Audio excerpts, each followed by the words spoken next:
Ya, baik. Selamat sore bagi adik-adik yang ada di sini, pemirsa di rumah, di kantor maupun di kafe, teman-teman semua. Selamat sore, Assalamualaikum warahmatullahi wabarakatuh. Oke, akhir-akhir ini sangat viral ya, berita tentang oplosan bahan bakar. Kemudian banyak orang menanyakan, apa sih oplosan itu? Apa bedanya dengan mencampur? Apa bedanya juga dengan blending? Karena biasanya kalau orang membuat bahan bakar itu yang dipakai istilahnya blending. Secara bahasa sebetulnya artinya sama-sama mencampur. Mencampurkan dua zat atau lebih untuk membuat suatu zat lain yang mempunyai spesifikasi tertentu. Oke, mari kita lihat. Next, Mas. Oke, jadi minyak bumi yang mempunyai spesifikasi khusus tentu yang cocok dengan proses yang ada di kilang. Ya, karena kilang itu didesain untuk mengolah minyak bumi dengan spesifikasi tertentu. Dari zaman dulu itu kita sudah menghasilkan minyak bumi.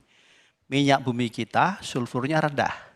Jadi kalau dijual di harga pasaran internasional, harganya tinggi. Karena itulah kebijakan dari dulu, dari zaman Pak Karno dulu, minyak bumi kita itu diekspor. Dan waktu itu volume yang diekspor lebih banyak dibandingkan dengan yang diimpor.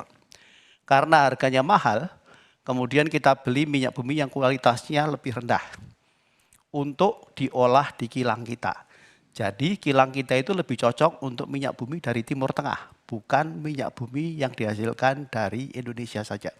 Indonesia ya, maaf. Nah, di kilang itu apa yang dilakukan? Pertama adalah proses destilasi, yaitu mendidihkan minyak bumi tadi pada temperatur tertentu. Tentu yang pertama keluar adalah gas, metana, kemudian LPG gitu ya. Kemudian berikutnya yang keluar adalah nafta, jadi bukan bensin. Bukan pertalite, bukan pertamak atau pertamak turbo, bukan, tapi nafta. Kalau prosesnya adalah destilasi tadi, nafta yang dihasilkan namanya low octane mogas komponen. Oktannya antara 80 sampai dengan 90. Apa itu oktan? Oktan adalah ketahanan dari bahan bakar untuk tidak berdetonasi.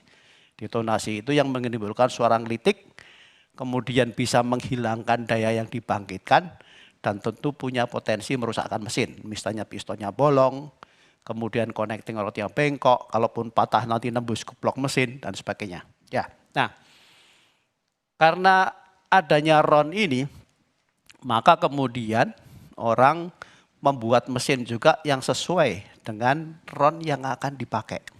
Jadi kalau misalnya RON-nya cuma 90 atau RON-nya cuma 88 waktu itu ketika ada premium, maka mesinnya yang digunakan adalah yang kompresinya antara atau di bawah 9. Kemudian muncul Pertalite yang RON-nya 90, maka itu cocok untuk kendaraan yang kompresinya adalah antara 9 dan 10. Ya. Nah, kemudian kalau kilang ini punya proses hydrocracking, maka kilang ini akan bisa menghasilkan low octane mogas komponen dengan RON antara 90 sampai 95. Jadi misalkan Pertamax yang 92 bisa dibuat di sini, tapi biasanya tidak single. Dia pasti akan mencampur, kenapa? Karena dalam spesifikasi migas itu tidak hanya RON, tapi ada parameter lain seperti massa jenis, seperti viskositas, seperti kadar sulfur dan sebagainya. Yang semua itu harus cocok, karena masing-masing parameter yang ada di spek migas itu akan berpengaruh terhadap kinerja mesin. Kalau kemudian kilangnya mempunyai reforming, maka dia bisa menghasilkan namanya sekarang high octane mogas komponen atau HOMC. Punya oktan antara 95 sampai dengan 105. Demikian juga kalau punya isomerisasi, maka nafta yang dihasilkan bisa 105 sampai 115. Tapi tidak semua kilang di kita mempunyai proses itu. Kemudian ada proses khusus di mana bisa menaikkan lagi oktannya antara 115 sampai 120. Jadi misalkan kita akan membuat bahan bakar Pertamax seperti yang diributkan sekarang ini, ya. Maka itu adalah akan dilakukan blending, misalnya antara RON 90 dengan RON 95 dengan perbandingan tertentu. Taruhlah misalnya 60/40 sehingga ketemulah RON 92. Jadi proses oplos, proses campur, proses bending di kilang itu di seluruh dunia, di semua produsen bahan bakar itu dilakukan. Ya. Nah, kemudian dari kilang dihasilkanlah bahan bakar yang sudah sesuai dengan spesifikasi migas tadi. Kalau itu dari kilang Pertamina Internasional, maka dibeli oleh Patraniaga. Oleh Patraniaga, bahan bakar yang sudah spek tadi, kalau itu adalah RON 90 atau Pertalite akan diberikan warna. Ya. Supaya apa?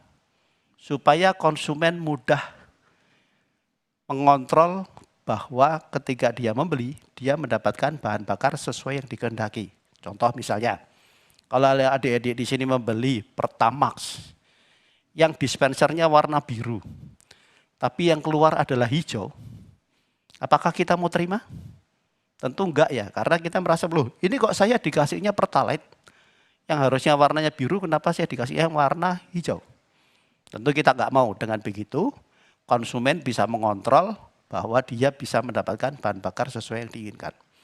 Ya, demikian juga untuk mengontrol SPBU.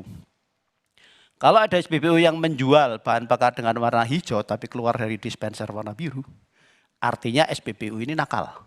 Dia menjual bahan bakar yang tidak sesuai dengan apa yang harusnya dia jual. Baik. Nah, kemudian kalau dia bensin RON 92 atau Pertamax, selain diberi warna biru, ada lagi tambahannya, yaitu aditif paket deterjen. Demikian juga di Pertamax Turbo. Maka dia diberikan warna merah dan aditif juga paket deterjen. Dan itu dilakukan di terminal bahan bakar minyak. Nah, apakah kita tidak boleh melakukan blending atau mencampur di terminal bahan bakar minyak? Boleh. Contohnya apa? B40 atau yang kita kenal dengan solar subsidi. Maka B0 atau solar 48 dicampurkan dengan 40% biodiesel, dilakukannya di terminal bahan bakar. Karena biodieselnya disuplai dari pihak luar.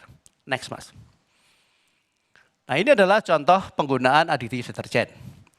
Paket aditif deterjen ini punya fungsi seperti yang kita lihat di sini, menjaga katup isap supaya tetap bersih, menjaga injektor tetap bersih, mencegah terjadinya penurangan daya, mencegah terjadinya pemborosan bahan bakar, mencegah peningkatan emisi gas buang, dan menjamin bahwa mesin itu aman untuk dioperasikan.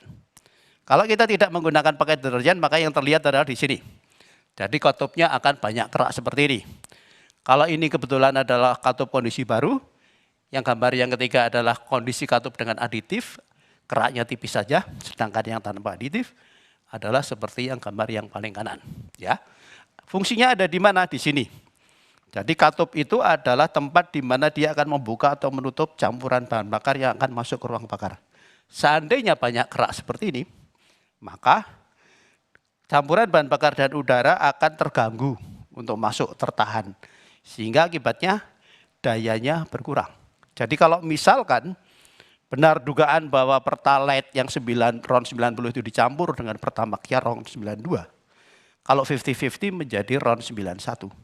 Maka mestinya yang terjadi adalah masyarakat bisa merasakan bahwa tarikan kendaraannya menjadi berat. Konsumsi bahan bakarnya boros. Ya, pasti itu akan bisa dirasakan. Yang tadinya mungkin membeli bahan bakar full tank bisa seminggu, kok sekarang cuma 5-6 hari ya, gitu. Enggak seperti biasanya. Next, Mas. Bagaimana kalau misalnya oplosan itu dilakukan atau pencampuran seperti yang dituduhkan Kejaksaan Agung itu dilakukan oleh Pertamina? Maka yang terjadi seperti ini. Jadi karena di dalam Pertamax itu ada aditif deterjen, di Pertalite tidak ada. Maka kalau dosisnya kurang, yang terjadi akan seperti ini. Jadi titik yang pertama yang paling kiri adalah ketika dia tidak menggunakan aditif. Ketika kemudian aditifnya ditambah sekitar mungkin 55, maka bukan turun, tapi malah naik. Ya, kalau kita tambahin lagi menjadi sekitar 130, mungkin dia akan turun seperti garis kuning.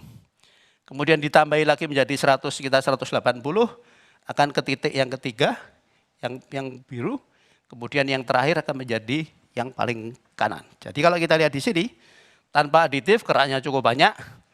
dengan aditif tapi kurang dosisnya, keraknya tambah banyak. Dengan aditif yang dinaikkan dosisnya, keraknya mulai sedikit. Dengan aditif yang optimum, keraknya makin sedikit. Jadi seandainya itu terjadi, berarti antara tahun 2018 sampai dengan tahun 2023, mestinya banyak masyarakat yang mengeluhkan, kok kendaraan saya sekarang menjadi tidak enak. Tapi apakah kita dengar berita tentang itu? Next, Mas. Oke, bagaimana dengan pewarna tadi? Jadi bahan dasarnya dari bahan bakar itu adalah warnanya kuning bening. Tapi tidak selalu kuning muda. Karena tergantung dari crude oilnya, tergantung dari minyak buminya. Kadang kita dapat kuning muda, kadang kita dapat kuning tua. Pewarnanya antara Pertalite dan Pertamax sama-sama warna biru. Kenapa? Karena kalau ingin mendapatkan hijau, kuning harus dicampur dengan biru. Jadi seandainya warnanya kuning muda, pewarnanya biru, maka kita akan dapat hijau kebiruan atau biru muda. Kemudian kalau kebetulan bahan dasarnya adalah berwarna kuning tua, dicampur dengan pewarna biru, maka kita akan dapat warna hijau. Ketika warnanya adalah menjadi biru muda, kemudian viral di video bahwa ada orang mengisi 2 botol kaca, diisi 1 Pertalite, diisi 1 Pertamax. Ya. Lalu ketika yang didapat adalah, ini kok warnanya sama? Nah itu adalah karena bahan dasarnya bisa jadi asalnya warnanya berbeda-beda, tergantung dari crude oil yang diproses. Ya. Nah, jadi mestinya kalau selama 5 tahun itu terjadi pengoplosan, maka masyarakat sebagian pasti akan mengenali warnanya. Ya, biru muda ketemu sama biru tua, pasti akan cenderung biru memang. Tapi kinerja dari kendaraannya pasti akan terasa. Jadi di sini bisa dilihat bahwa warna adalah sebagai penanda jenis bahan bakar tertentu. Sebagai alat kontrol bagi konsumen untuk kepastian mendapatkan bahan bakar sesuai dengan yang dia kehendaki. Demikian juga sebagai alat kontrol agar SPBU memang menjual bahan bakar sesuai dengan warna dispensernya. Tapi ingat bahwa warna tidak mempengaruhi atau mengubah spesifikasi bahan bakar. Ya, jadi kalau selama ini diributkan masalah oplos mengoplos, ada yang bilang antara RON 88 dengan RON 92, jadinya RON 90. Terus dijual dengan sebagai Pertamax RON 92. Ada yang mengatakan bahwa RON 90 dioplos dengan RON 92, sehingga menjadi RON 91, pasti yang terjadi adalah tadi. Depositnya akan makin banyak, ya kinerja kendaraannya akan terganggu, sehingga pasti konsumen akan merasakan itu. Dan zaman sekarang, apa-apa itu gampang viral, pasti viral. Ya, contoh misalnya kasus ketika akhir tahun lalu, beberapa kendaraan tiba-tiba mengalami pengurangan daya yang fantastis, sehingga hanya bisa jalan dengan gigi 1 dan pelan. Ya, lalu pasti akan masyarakat akan menuding, ini bahan bakarnya ini pasti nggak benar. Padahal sebetulnya yang menyumbat filter itu bukan kotoran bahan bakar. Itu adalah lapisan anti karat yang ada di tangki yang larut. Ya, contoh lain adalah misalnya ketika di Bekasi terjadi ada SPBU yang menjual Pertalite dan ditambahkan warna biru. Sehingga warnanya menjadi biru. Itu sebentar saja ketahuan, ya, atas pengaduan masyarakat. Demikian juga ketika ada sopir truk tangki yang nakal. Dia mengambil sebagian bahan bakar yang diangkut pada truk tangkinya, lalu supaya transaksi di SPBU-nya tetap volumenya sama dia diisi dengan air. SPBU-nya nggak tahu kalau bahan bakarnya tercampur air, ya diterima saja. Tapi begitu ada konsumen mengisi di situ dan keluar dari SPBU, kendaraannya mogok. Lalu orang pasti tudingannya bahan bakarnya ini nggak benar, gitu ya. Kemudian diselidiki ternyata memang ada air di dalam tangki bensinnya.